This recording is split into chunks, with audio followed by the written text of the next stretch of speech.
General Nartates, wala naman daw kung personalan. Tinupad lang po nila yung utos ng court. Ano pong masasabi po nila? Wala naman po nagsasabing personal. Hindi naman po natin na sinisisi si General Nartates, ano? Ang amin po sinisisi ang executive branch na wineponize nila ang Department of Justice upang i-persecute, tuligsain ang mga sa tingin nila ay kalaban ng gobyerno. Kaya nga po, uulitin ko po yung sinabi ko kanina, nagpapasalamat po ako kay Pangulong Ferdinand Marcos Jr. at tinupad niya yung kanyang pangako na magpapakulong siya soon, pero mali ang kanyang pinakulong. Sa halip na yung mga magnanakaw ang ipakulong niya, yung mga naghahabol sa magnanakaw ang pinakulong niya. So thank you po, Mr. President, for keeping your promise. Kaya lang, mali pa rin po. Pero sorry nga, sabi po, nag-aaklas to. Meron daw pong hinihikayat na pag-aaklas daw po si Pokis sa datahang armas po. Hindi na po kami kaya maaaring magsalita dyan sapagkat the matter is with the courts and we are now covered as lawyers by the sub judice rule. So hintayin na lang po natin yung magiging kapasyahan ng ating hukuman. So, galing si General Pokis. Ayoko nang sagutin yan because hindi naman ako authorized. Let us respect his right to privacy. I understand he was with his family, so let's leave it at that. Anyway, hindi naman po importante kung saan siya galing. Ang importante, saan siya dinala pagkadating niya sa Pilipinas. So, ngayon ba, sir, papakawalan po din yung siya kaso? after? Magkano po ang Bail? 48,000 po ang bail. Okay. Medyo mabigat para sa isang retired na general na pensyon lang kasi hindi naman po kontratista, hindi naman po congressman yung aming kliyente. So mabigat po para sa isang retirado na pensyon lamang ang inaasahan na magpiyansa pa ng 48,000. Papakawalan din siya, sir, after magpiyansa.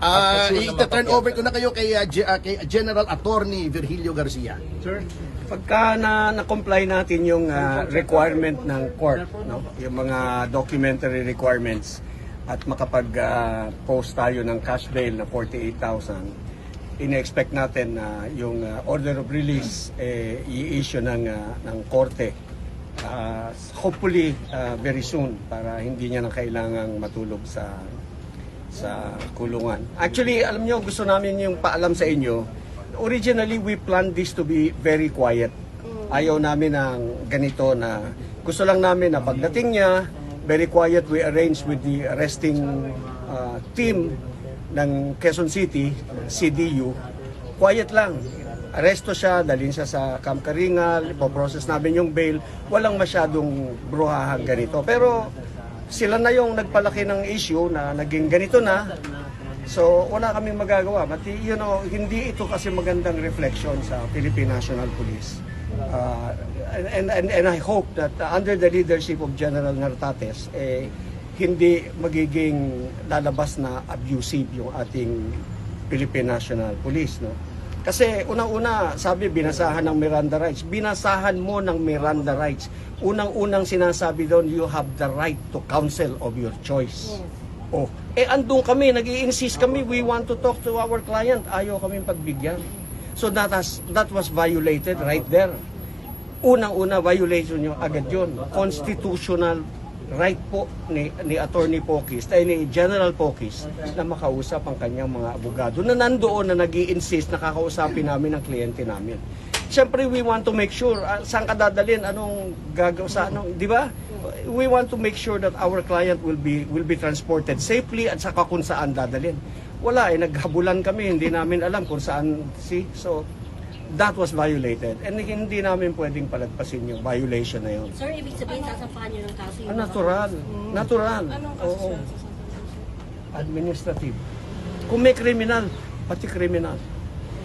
So, pero definitely hindi namin palalagpasin ito dahil hindi naman pwedeng i-violate nyo ng i-violate ang constitutional rights ng ating mga mamamayan. Hindi naman pwedeng mangidnap kayo na mangidnap at ipalipad nyo sa kung saan yung taong Pilipino. Hindi po pwede yung ganun.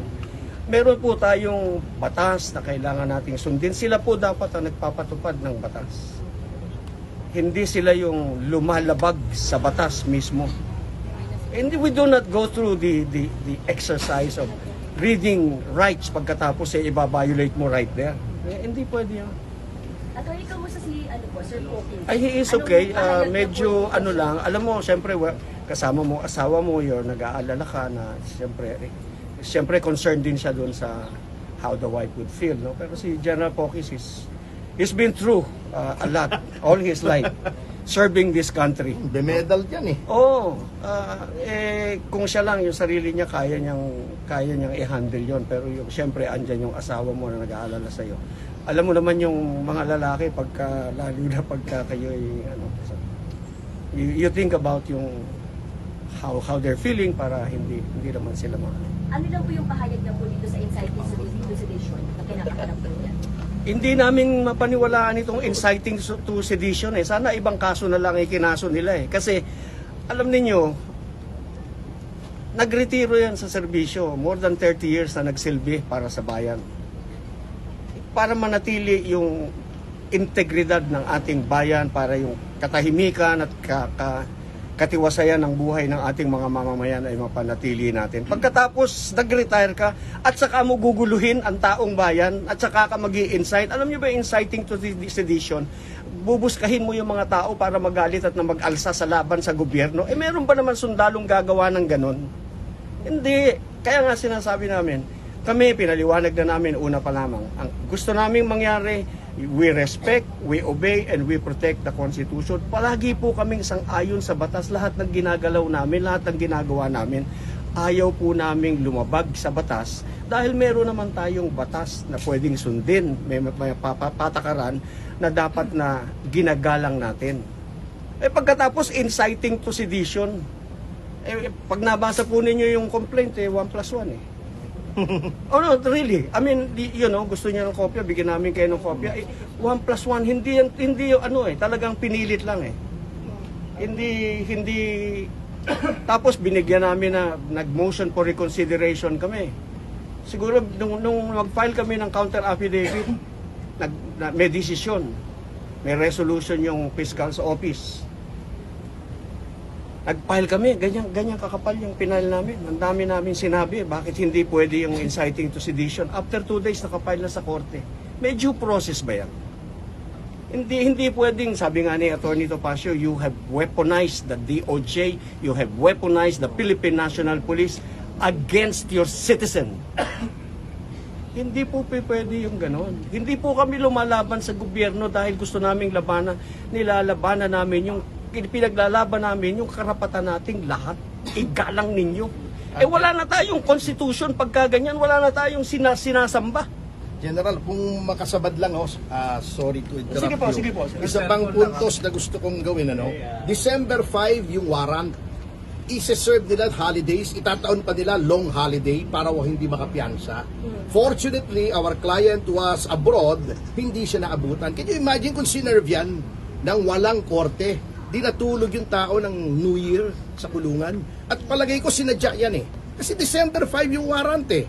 Ba't isa-serve mo kung kailan walang korte at long holiday? I mean, hindi kami pinanganak kahapon. Alam na namin yan ha. Style mo bulok yan eh. Okay. Thank you. Attorney, name nyo na lang po yung designation. I'm sorry? Name designation. I'm General Virgilio Garcia. Retired. Lawyer din. Lawyer din. Okay, salamat. Judge sa advocate po. Judge sa advocate. Jago dati. General. Abogado ng Jago. Hindi, iba siya Jago. Si Larry Gadon, iba naman. Gago. Wala akong sinasabi ha.